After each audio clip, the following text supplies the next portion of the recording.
پہلی بات تو یہ ہے ڈاکٹر صاحب کہ سیدہ عائشہ صدیقہ رضی اللہ تعالیٰ عنہ وہ خوش نصیب خاتون ہیں جنہوں نے اپنے گھرانے میں آنکھ کھولی تو ماں باپ دونوں مسلمان ہو چکے تھے اور ان کی تربیت بالکل اسلامی طرز زندگی کے ساتھ ہوئی۔ پھر جوانی میں قدم رکھا تو جوانی میں قدم رکھتے ہی نبی کریم صلی اللہ علیہ وسلم کے گھر میں تشریف لے آئی۔ سیدہ خدیجہ رضی اللہ تعالی عنہا کے بعد یہ پہلی خوش نصیب ہیں جن سے اللہ کے رسول نے سیدہ خدیجہ کے بعد ان کا انتخاب کیا اور ان سے نکاح ہوا، اور پھر یہ پہلی خاتون ہیں جو رسول اللہ صلی اللہ علیہ وسلم کے عقد میں جتنی بھی امہات المومنین آئیں ان میں کوئی بیوہ ہوتی تھی، کوئی مطلقہ ہوتی تھی، یہ پہلی خوش نصیب تھی جو کنواری حالت میں نبی کریم صلی اللہ علیہ وسلم کے خانوادہ میں داخل ہوئی۔ اور جیسا کہ ڈاکٹر صاحب نے بھی کہا کہ خواب میں دو مرتبہ، خود بخاری شریف میں موجود ہے کہ ریشمی غلاف میں ایک تصویر لپیٹ کے لاتے تھے اور رسول اللہ صلی اللہ علیہ وسلم کو دکھاتے اور فرماتے کہ یہ آپ کی بیوی ہونے والی ہیں، تو آپ فرماتے اگر اللہ کا فیصلہ ہے تو ضرور ہوگا انشاءاللہ۔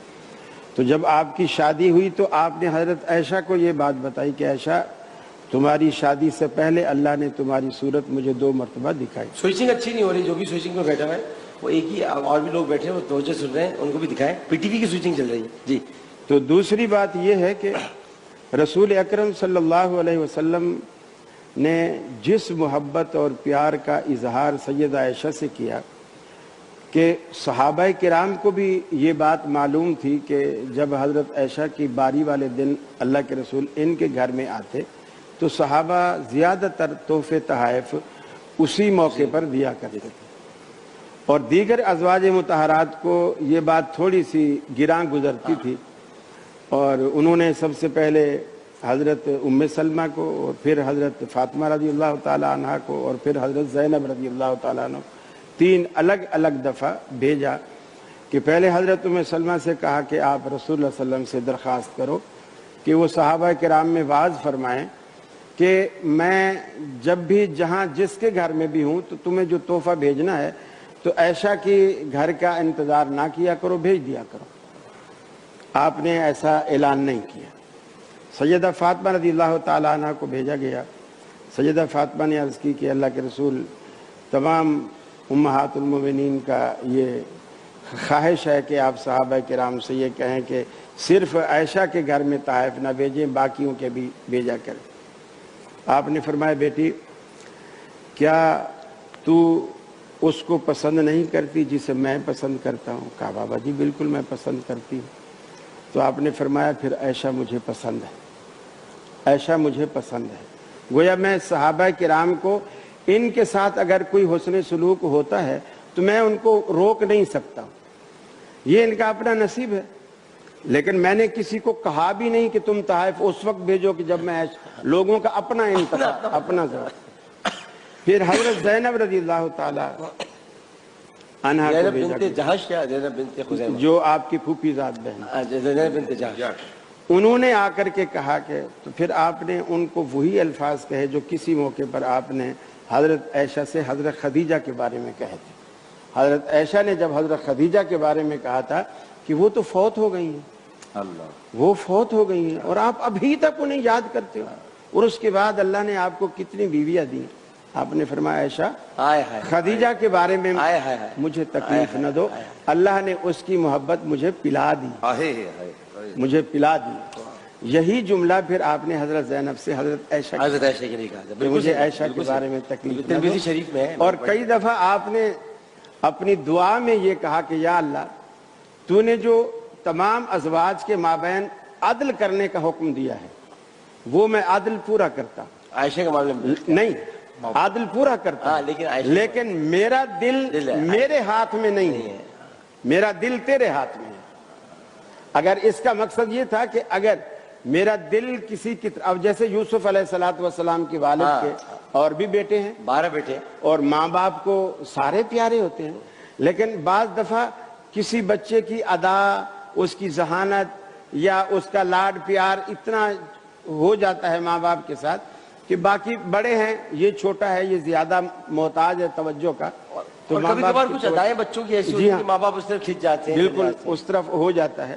لیکن اس میں یہ بھی ہے کہ باقی بھائیوں سے ماں باپ اس چیز کو چھپا کے رکھیں. ہاں ہاں اگر ظاہر ہو جائے الگ ہاں، بات تو ہے، پھر ظاہر لیکن چھپا کے- خود سے نمایاں نہ کریں نہ کریں، نہ کریں. تاکہ باقی بھائیوں کے دل میں بالکل صحیح. حسد پیدا نہ ہو. صحیح صحیح فرمایا، صحیح فرمایا. سیدہ عائشہ صدیقہ رضی اللہ تعالیٰ عنہ فرماتی ہیں کہ جب بنی مستلق کے غزوہ سے میں واپس آئی اور صفوان جو ردیف قافلہ تھا وہ بعد میں آئے اور میرا رات کو ہار تلاش کرتے کرتے قافلہ وہاں سے یہ سمجھا کہ میں اونٹ کے ہودج میں بیٹھ گئی ہوں اور میں ہلکی پھلکی تھی، انہوں نے ہودج اٹھا کے اوپر رکھ دیا، قافلہ روانہ ہو گیا. میں بعد میں آئی، میں نے دیکھا قافلہ جا چکا ہے، تو میں ادھر ادھر بھاگنے کی بجائے یا قافلے کا پیچھا کرنے کی بجائے میں اسی درخت کی ٹیک لگا کے بیٹھ گئی کہ اگر قافلے والے کو بھی پتہ چلے گا تو وہ تلاش کرنے واپس ادھر ہی آئیں گے. تو میں وہاں بیٹھ گئی اور میری وہاں آنکھ لگ گئی. رات گزر گئی، صبح ہو گئی، سویرا ہو گیا، دن کی روشنی ہو گئی، چہرے سے کپڑا ہٹا ہوا ہے. صفوان جو ردیف قافلہ تھے اس کی ذمہ داری یہ ہوتی تھی کہ قافلے کی کوئی گری پڑی چیز ہے تو وہ اس کو اٹھاتے ہوئے آئیں.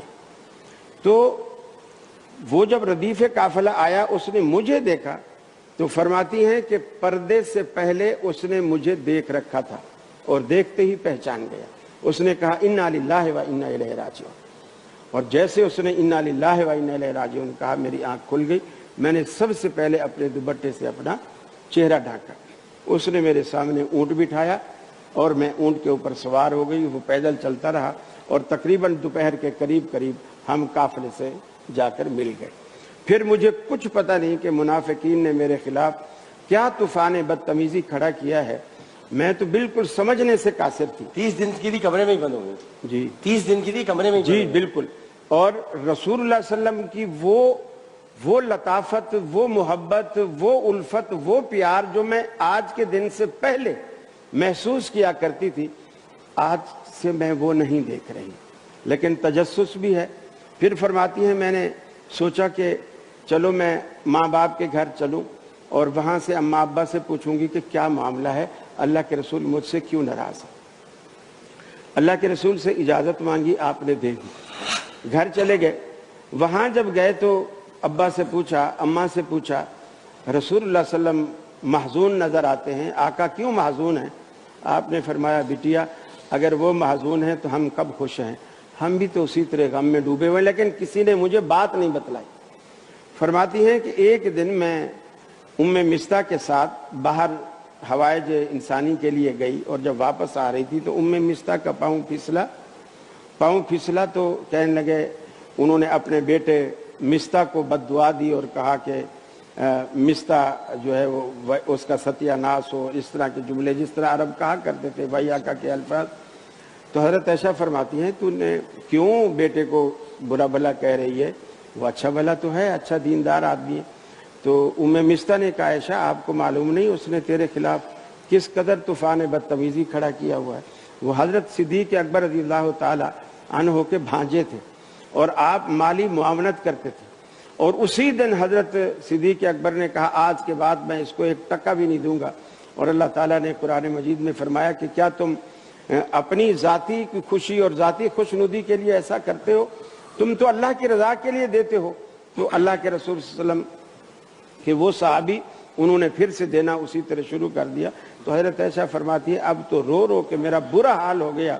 میں پورے آپ نے 30 دن کہا لیکن میرے نالج میں پورا 1.25 مہینہ ہے، یعنی 40 دن آپ مصلے پر لگی رہیں اور آپ کی بیماری میں سر کے بال بھی جھڑنے لگے. اور اللہ کے رسول 40 دن بعد آج پہلی دفعہ میرے دروازے پر دستک دی اور امی جی نے اٹھ کر دروازہ کھولا اور دیکھا تو باہر یہ بلکہ یوں کہنا چاہیے کہ جیسے رات کی کالی گھٹاؤں میں 14ویں کا چاند باہر آتا ہے، اس طرح رسول اکرم کا رخ انور دروازے کے باہر آپ کو نظر آیا. اور وہ جب اندر تشریف لائے اور پہلا جملہ یہی بولا میری عائشہ کہاں ہے. ماں نے کہا کہ بیٹی تو اسی دن سے مصلے پر اور فرط غم میں رو رہی ہے، نہ ہم سے کوئی بات کرتی ہیں، نہ اس کا کھانا پینا ہے، کچھ بھی نہیں ہے. رسول اللہ صلی اللہ علیہ وسلم گئے اور حضرت عائشہ کی چارپائی پر سائڈ سے بیٹھے.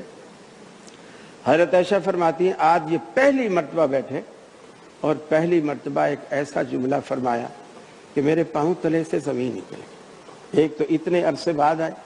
وہ جملہ یہ تھا، بخاری کے الفاظ ہیں، یا عائشہ تو انک کنت من بنات آدم ان کنت الممت بذنب فاستغفری من اللہ. اے عائشہ تو بھی آدم زادی ہے، اگر تجھ سے کوئی گناہ سرزد ہوا ہے تو اللہ سے معافی مانگ.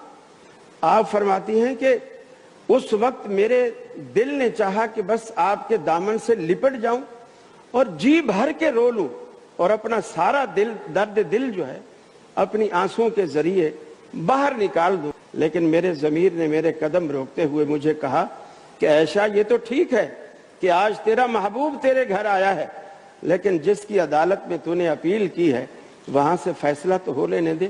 فرماتی ہیں کہ میں نے وہیں دیکھا نبی کریم صلی اللہ علیہ وسلم پر وہی کے وہ آثار جو کبھی میں اپنے گھر میں دیکھا کرتی تھی آج نمایاں ہوئے. آپ لیٹ گئے، آپ کے چہرہ انور پر میں نے چادر وہ کپڑا ڈال دیا اور آپ تھوڑی دیر بعد بیدار ہوئے اور آپ کا چہرہ دمکتا ہوا خوشی سے، آپ کا ایسا دمکتا ہوا چہرہ، آپ بیدار ہوئے، اٹھے اور پسینے کے قطرات ماتھے پر اتنے نمودار تھے جیسے کہ کوئی گلاب کے پھولوں پر شبنم کے قطرے بالکل صبح کی تازہ فضاؤں میں نظر آتے ہیں. اور فرماتے ہیں کہ میں نے جب یہ دیکھا تو میرے دل میں ایک تسلی آئی کہ لگتا ہے میری غم کے دن اور میری غم کی راتیں ختم ہو گئی. اللہ کے رسول صلی اللہ علیہ وسلم نے فرمایا عائشہ مبارک ہو، اللہ تعالیٰ نے تیری برات کا اعلان فرما دیا ہے. فرماتی ہیں اس وقت بھی میرے دل میں یہ بات آئی کہ ممکن ہے جس طرح یوسف علیہ السلام کے بارے میں ایک بوڑھے شخص نے گواہی دی تھی کہ اس کا قمیض دیکھو دامن آگے پھٹا ہے یا پیچھے پھٹا ہے، موسیٰ علیہ السلام کے بارے میں ایک عورت نے گواہی دی تھی، عیسیٰ علیہ السلام کی والدہ مریم کے بارے میں خود عیسیٰ علیہ السلام نے گواہی دی تھی. اللہ نے میرے لیے بھی کوئی بات القاء کر دی ہوگی، لیکن مجھے یہ اندازہ نہیں تھا کہ اللہ نے سورہ نور میرے لیے اتاری ہے اور پوری آیات کی آیات اللہ رب العالمین نے میری نجات میں اتاری ہیں، میری برات میں اتاری ہیں، جو قیامت تک حفاظ اس کو پڑھتے رہیں گے اور لوگوں کی زبانوں پر وہ میری طہارت اور پاکیزگی کے ترانے گونجتے رہیں گے. چنانچہ اللہ کے رسول نے فرمایا الخبیثات للخبیثین والخبیثون للخبیثات. یہ جرح اور تعدیل کے لہجے میں اللہ تعالیٰ نے یہ بات بیان فرمائی کہ یہ بات تمہیں سمجھنی چاہیے کہ ہم نے پاک باز عورتیں پاک باز مردوں کے لیے اور گندی عورتیں گندے مردوں کے لیے رکھی ہیں. اگر عائشہ کے دامن پہ داغ لگاؤ گے تو یہ چھینٹیں نبی کے دامن پہ بھی پڑیں گی. تو لہٰذا جیسا نبی کا دامن بے داغ ہے ایسے ہی عائشہ کا دامن بے داغ ہے. ہم نے اتنے بری عورتوں کو، اتنی پاک دامن ہستیوں کے لیے ہم نے یہ انتخاب ہی نہیں کیا. جیسا کہ ڈاکٹر صاحب نے کہا ہمارا انتخاب غلط ہو سکتا ہے، اللہ کا انتخاب کبھی غلط نہیں ہو سکتا. حضرت عائشہ فرماتی ہیں میں تو خوشی میں ایسی ہو گئی، میری ماں نے مجھے کہا بیٹا اٹھو اللہ کے رسول کا شکریہ ادا کرو. آپ فرماتی ہیں امی ان کی غلامی میں تو میں ساری زندگی اب گزار دوں گی، ان کے قدموں میں پڑی رہوں گی، لیکن آج میں اس ہستی کا شکریہ ادا کروں گی جس نے میرے آنسو اپنی دامن رحمت سے پوچھے ہیں. تو یہ وہ پاک دامن عورت ہے. اور اللہ نے قرآن پاک میں فرمایا الذین یرمون المحصنات الغافلات المؤمنات، وہ لوگ جو پاک دامن بھولی بھالی ایمان والی عورتوں پر تہمتیں لگاتے ہیں، لعنوا فی الدنیا والآخرہ، ان پر دنیا میں بھی لعنت ہے آخرت میں بھی لعنت ہے، ولہم عذاب عظیم، اور ان کے لیے بہت بڑا عذاب ہے. حضرت عائشہ نے کہا الہ العالمین تو نے میری برات کا تو اعلان فرما دیا، لیکن 40 دن تک روتی رہی ہوں، میری آنسوں کا بھی تو کوئی صلہ ملنا چاہیے نا. اللہ رب العالمین نے قرآن پاک میں فرمایا عائشہ صرف تیرے لیے نہیں، تیرے غم میں جو بھی آنکھ اشک بار ہوئی لہم مغفرت و رزق کریم، ان سب کے لیے اللہ نے بخشش کا اور عزت والی روزی کا انتظام کر رکھا ہے. میں سمجھتا ہوں اللہ رب العالمین اگر ان پاک باز ہستیوں کے تذکرے کے سبب اگر ہمیں بھی معاف فرما دیتا ہے تو ہم اس کے محتاج ہیں، ہم اس کے حاجت مند ہیں. اللہ سے دعا ہے اللہ رب العالمین ہماری بہن بیٹیوں کو بھی ہماری بہو بیٹیوں کو بھی ان پاکیزہ ہستیوں کا کردار نصیب فرمائے، ان کی سیرت نصیب فرمائے، اور ہمارے گھروں میں اللہ ویسی محبت پیدا فرمائے جیسی ان پاک باز ہستیوں کے مابین تھی۔ اللہ تعالیٰ اللہم مزید فیض، اللہ تعالیٰ آپ کو اور مزید قوت عطا فرمائے۔ بہت خوبصورت بیان آپ نے فرمایا۔